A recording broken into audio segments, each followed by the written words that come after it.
ಈ ಒಂದು ಡ್ಯಾಶ್ಬೋರ್ಡಲ್ಲಿ ಏನೇನು ಇಂಪಾರ್ಟೆಂಟ್ ಆಗಿ ನಾವು ನೋಡಬೇಕು ಅಂತ ಹೇಳಿದ್ರೆ, ಇಲ್ಲಿ ಕಮ್ಯಾಂಡ್ ಅಂತ ಇರುತ್ತೆ, ಕಮ್ಯಾಂಡ್ ಸೆಕ್ಷನ್. ಇಲ್ಲಿ ನೀವು ಏನೇ ಒಂದು ಟ್ರಾನ್ಸಾಕ್ಷನ್ ಕೋಡ್ಸ್ ಆಗಿರ್ಬೋದು ಪ್ರತಿಯೊಂದು ಕೂಡ ನೀವು ಇಲ್ಲಿ ಕೊಡ್ಬೋದು.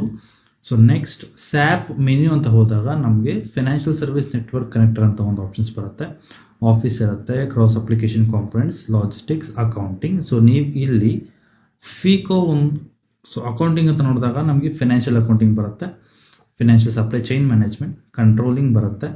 So comes under financial accounting and ಫಿಕೋನ ನಾವು ಇಲ್ಲಿ ಕಲಿಬೋದು.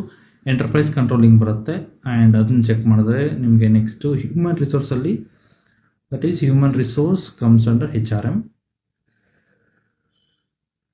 ಇದು ನಿಮಗೆ ಇಲ್ಲಿ ಸಿಗುತ್ತೆ, HRM ಸಿಗುತ್ತೆ,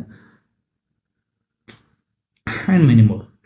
ಓಕೆ, ಸೊ ಪೇರೋಲ್ ಸಿಗುತ್ತೆ, ಸ್ಯಾಪ್ ಲರ್ನಿಂಗ್ ಸೊಲ್ಯೂಷನ್ಸ್ಗೆ ನಿಮಗೆ ಆಕ್ಸೆಸ್ ಸಿಗುತ್ತೆ.